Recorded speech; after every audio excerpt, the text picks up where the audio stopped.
Hey everyone, this is Savannah again. This video is part 2 of how we moved our vintage triple wide mobile home.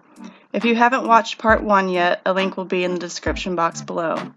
Here's a quick montage of all the things that we completed in part 1.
So this is where we left off in part 1.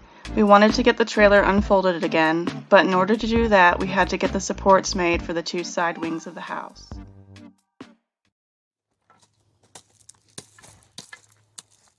We're gonna do the 3, 4, 5 method to get a square corner. So we're just putting up a little like framing to run our strings on. And so we're going outside of the actual area in which our corner needs to be so we can have leeway with our string, if that makes any sense. Ideally, we would have loved to do a block foundation, like any other house, but budget-wise, we just couldn't afford it. Instead, we decided to do something of an in-between by making the outside supports more permanent with concrete footers and block pillars that were actually mudded and cemented together, and some middle supports that were just dry stacked. We started out by deciding our spacing according to the 16-foot boards that we could buy in the store. The pillars would be about 8 feet apart, with the ones on the ends being slightly closer together since the side wings were only about 47 feet and some odd inches. We dug the footers down at least 12 inches since that's the frost line according to our state. Then each footer was poured to a minimum of 8 inches thick and about 24 inches square. We used both the water level and regular levels to make sure that all the pillars were at the right height and that they were all the same height as each other.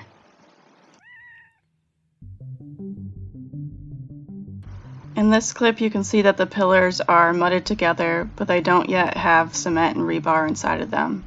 Now I'm just taking the level and checking with just a regular board to see if they are in fact level with each other.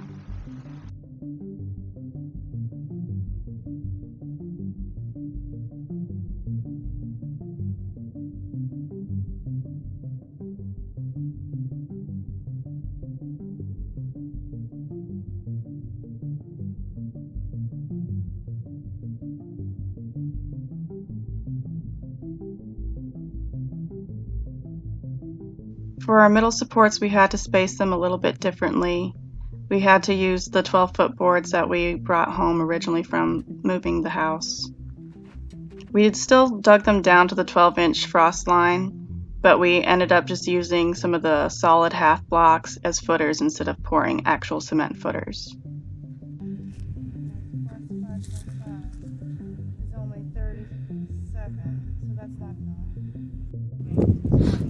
So Summer, what are you doing? Is this, you're gonna put your short blocks or something in there? Basically the bottom blocks have to be wood level or else the other ones won't power goes off. So this ones that you're doing now, they're not cemented, they're just stacked, but the ones that are underneath the plastic are actually have a footer and they're cemented together, and the black holes are filled with cement and rebar. And then they put a J-bolt in there so that the seal can bolt to that, to the piers. And the girls, they've been working pretty steady on this. Well, whenever the weather permits, they have to do it when it's above 40 degrees, 40, 50 degrees, and it's winter time, so.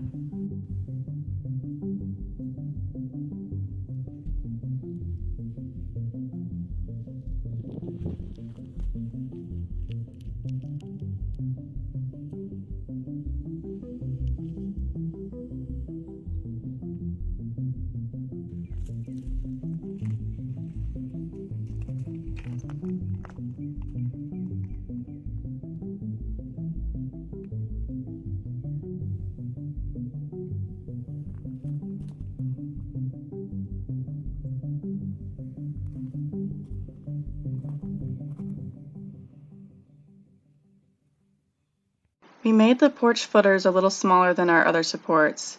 We still dug them down to the 12-inch frost line, but we brought them all the way up out of the ground. We didn't care so much if they were all level with each other, since the posts would have to be cut to height anyways, but we did try to make them as square and as plumb as possible. They're going to extend the porch out 10 feet from the actual trailer. So they've poured the footers and put in some metal braces to bolt to when they put their 6x6 or whatever it is, 6x4 post up, pressure treated post. So they still have this other side to do, but they're getting there. I'm really proud of the progress they made. Once we finished our porch footers, we set up a date for an unfolding party. We invited a bunch of our friends to come out and see the house unfold and to help if they wanted to. This shot is a little over a week before the party. We spent that entire week hauling all the lumber we had saved back to the site, preparing food and anything else we might need. I can't pull because this is...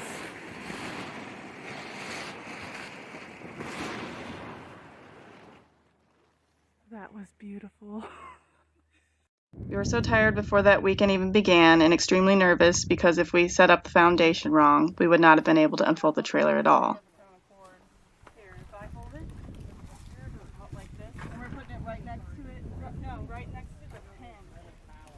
Do you want it up here or down here? That when it closes, it's not in between the pins, but it's still blocking the air. Yeah. Please stay up.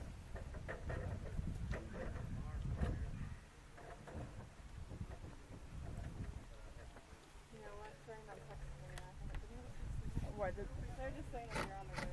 Okay. They know you're busy.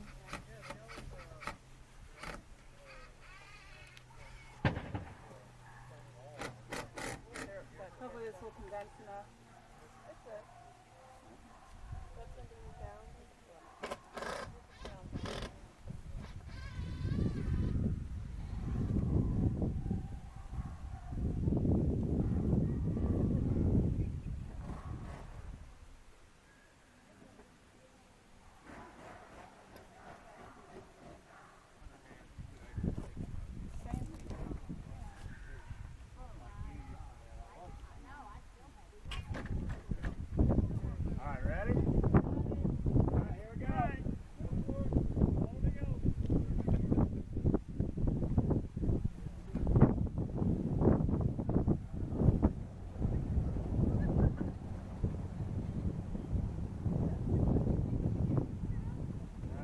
Stay out from underneath it.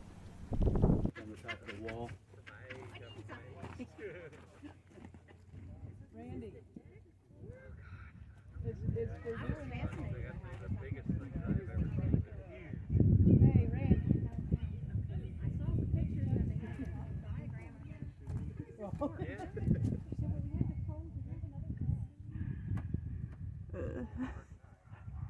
It's being quieter than the first one. No, it was amazing.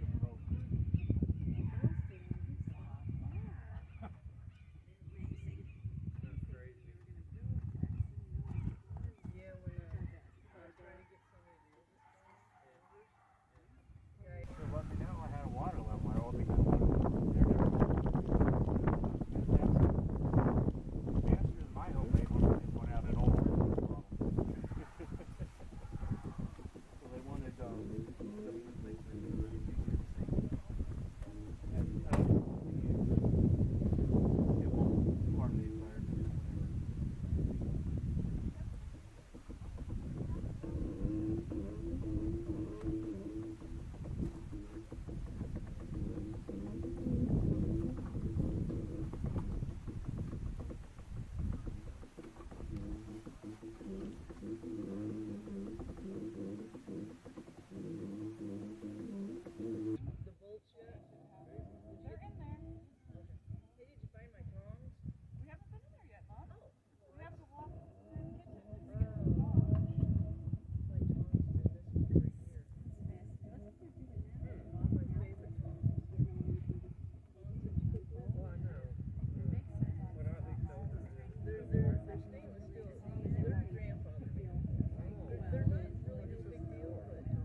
Yeah, you go.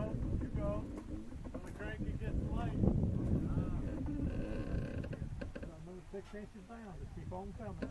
We are touching this inside. Don't worry about it. Keep coming. Just crush it. Just crush that inside. Final touch on the level if it wasn't 100%. Oh yeah. Keep coming. No, it's almost there. I'm loose. Yeah, it's slack now. There you go. We're slack. Yep.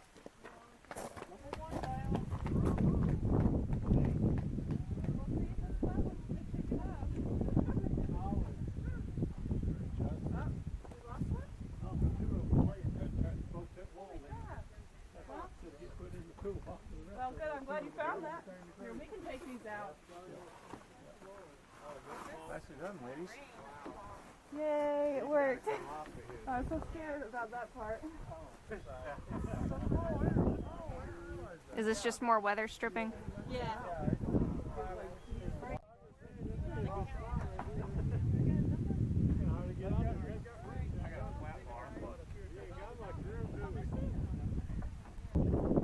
Picking up the walls ended up being a little harder than we anticipated. It was hard getting your fingers underneath the wall because it was so heavy.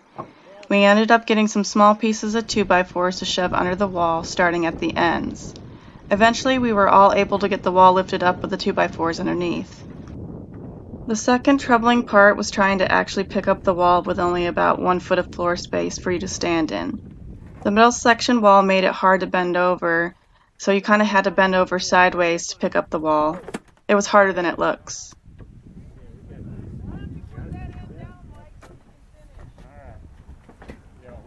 Under yours? I got one under that here. I was just having to pick up your weight and the wall weight there for a second. I'm staying off. You had to put it up on me. Not bad. Alright. Am I going to be able to stand here? No. Y'all ready? Get started? I know. Alright, wait for it up. You good? Oh yeah.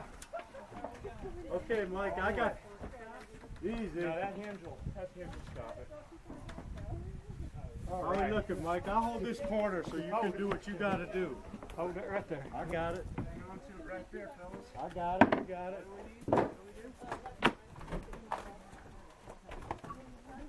Lift that floor up.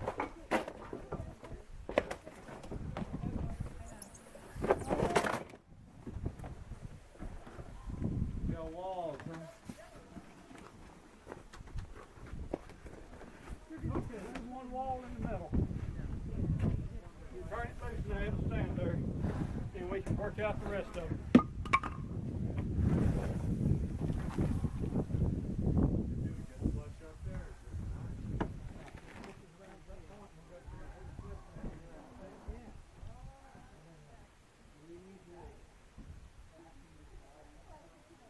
Good job, Frank.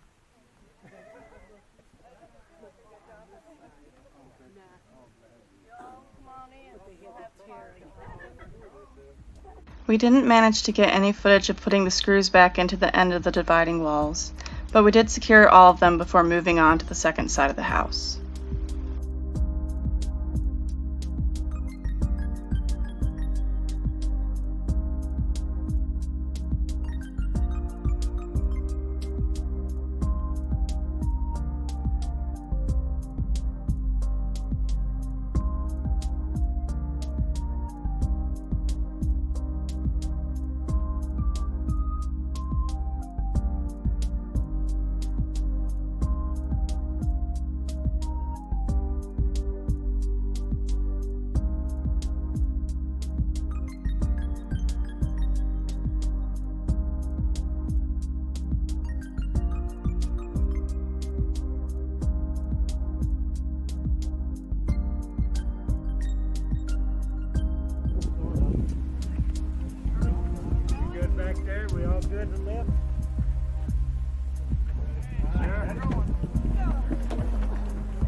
Yeah. The day construction man.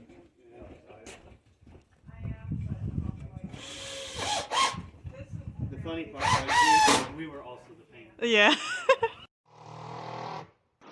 We used joist hangers to put the ceiling rafters back up. It was a lot easier than having to toenail everything back in. The last step was putting the plywood part of the ceiling back in. Daylight was starting to run out, and we were all ready for a good night's sleep.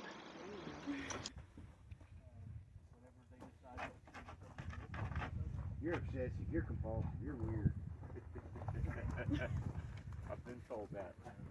It's a compliment.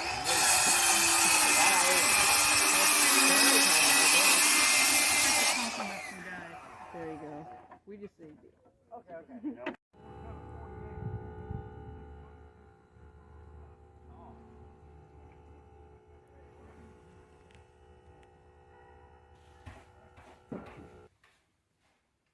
The next day, we were up bright and early getting the house a little more cleaned up and ready for party day number 2.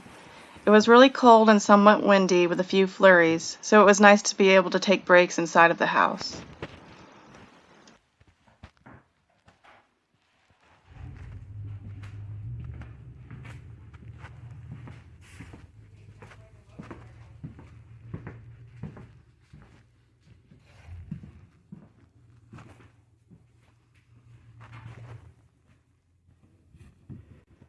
The first thing we did was rolled out some plastic vapor barrier for the side ceilings. The metal roof traps condensation when temperatures fluctuate, so this barrier would help protect the ceiling if or when that happens. We started off construction by getting all the rafters picked out and new angles cut onto them. Mike had calculated the angle so that we got a little steeper pitched roof while still using the same boards we already had. We did end up having to supplement with a few new boards to replace some that had been too warped or broken, but we pretty much reused all of the original lumber. Then our reinforcements showed up again on day 2. The boys put up metal roofs as their day job, so once all the figuring was finished, the roof went up pretty quick.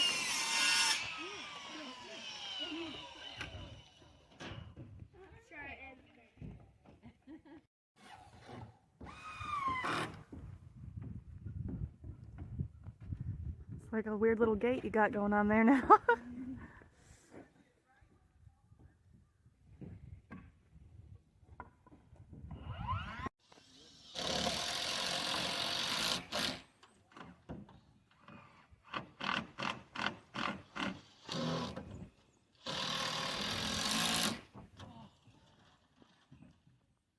That one, that one's gonna have to be.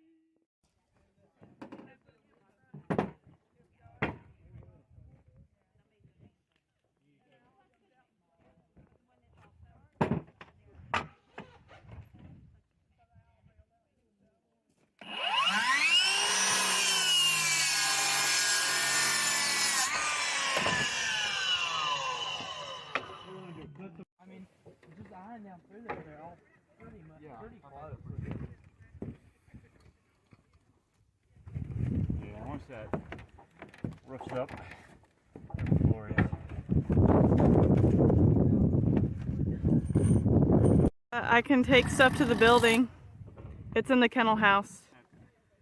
We're good right now, but I think I only have like one more round of batteries. We're moving on to the, what do they call those, furring strips? I always want to call them lats. Okay, lathe.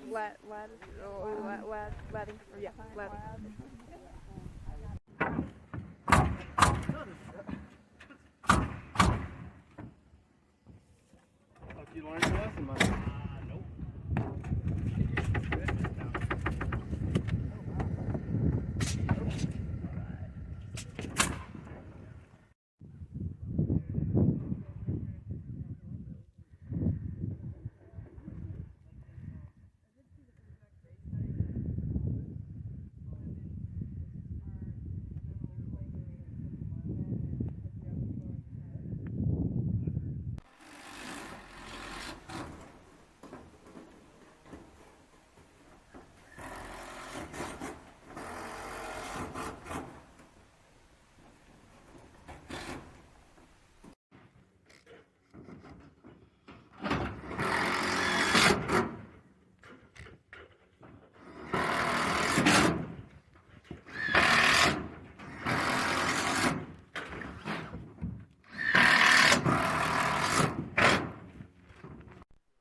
This was our progress we made at the end of the unfolding weekend.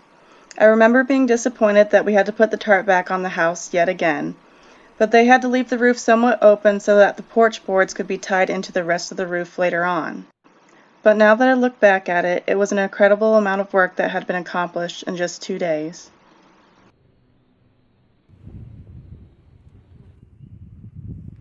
Please don't sting me, little bee. Just blow on her. She's just there. We took a few days off, then started getting back to work, starting with laying the track for the underpinning. However, the porch was the most important task, since we really wanted the trailer to be watertight after being under a tarp for like 9.5 months.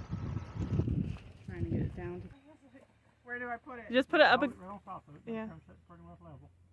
Pretty good, I'd say.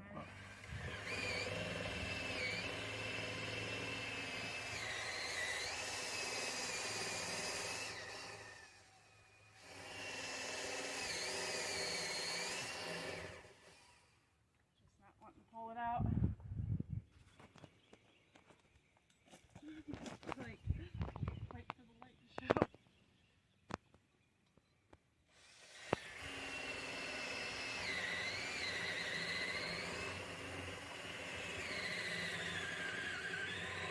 Can you see it? I saw sawdust, so. Okay. Yay!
The porch ended up taking several weekends to complete.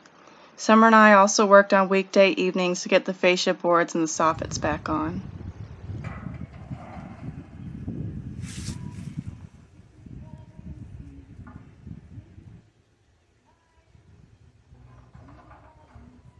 I didn't get any video of us capping off the ends of the over roof, but here's the end result and a few progress photos of the back.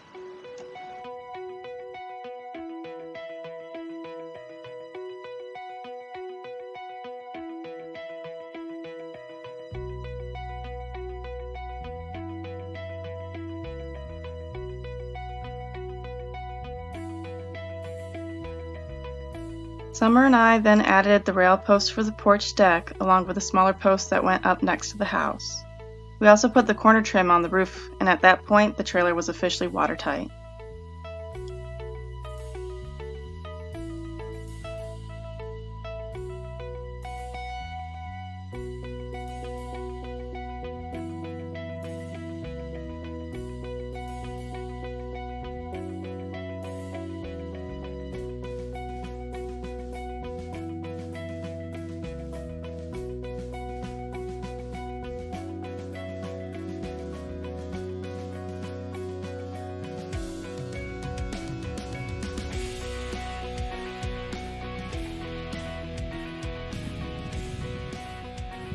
Summer and I then worked to get the rails up on the porch.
Shaky, shaky. It's like nice and sturdy. We decided to go with a livestock panel style rail. The porch ceiling isn't very tall, so we wanted something that didn't interrupt the view too much, but we still wanted to be able to keep everyone safe, including small dogs and children.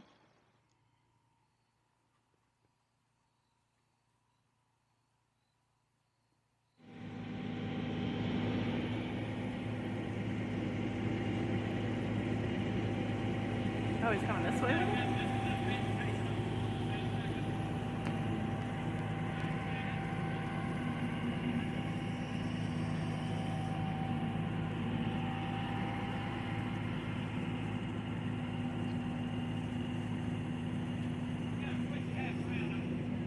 Huh?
We're having to fill the septic tank with some water so that if we get a big rain, it doesn't act like a boat and float up out of the ground, because that would be terrible.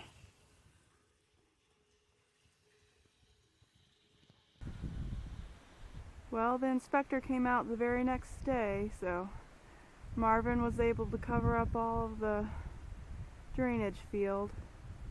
He said he'll come back and grade all the dirt once it's settled a little bit, probably sometime in the spring. But yay, we have a septic tank now. That's one of the really big steps.